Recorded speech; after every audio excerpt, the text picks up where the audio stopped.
Ikkidagingiz ham indamasinmi? Eski dadangizni yo'qotib qo'yasiz. Kel o'g'lim uyga degan dadani yo'qotib qo'yasiz. Eski mehribon dadangizni yo'qotib qo'yasiz. Jahldor dadangizni yo'qotib qo'yasiz. Chunki ha qo'y endi ishlayapti deydi. He, qayerda ishlayapsiz o'zi? Nimani qo'ylatib qo'yyapsiz o'zi? Siz sababchisiz xolos. Allohning lashkarisiz xolos. Sizga Xudo beryapti, buyruq bor, shunga berib qo'ygin deyapti. Siz sababchi bo'lib olib kelib beryapsiz xolos. Uni siz yaratganingiz yo'q. Uni siz borib zavodda qiynalib olib kelganingiz yo'q.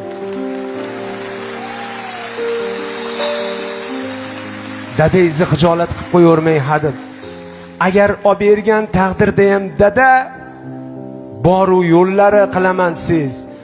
Instagramda portlatib dadamga deb butun qaynota qaynonalarning oldida, hammani oldida dadam umrida mashina minmagan odamga dadaga qo'ysangizchi, charchamadingizmi mashqliqdan? Mana shunaqa xijolat qilishlardan charchamadingmi?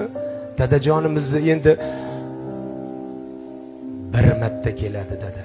Dada sizdan 30 yosh katta, 25-20 yosh dadani bir achishga qo'yamang. Dadangizni xohlagan ishimni qilsam dadamga bitta mashina olib berib, eski dadangizni yo'qotib qo'yasiz.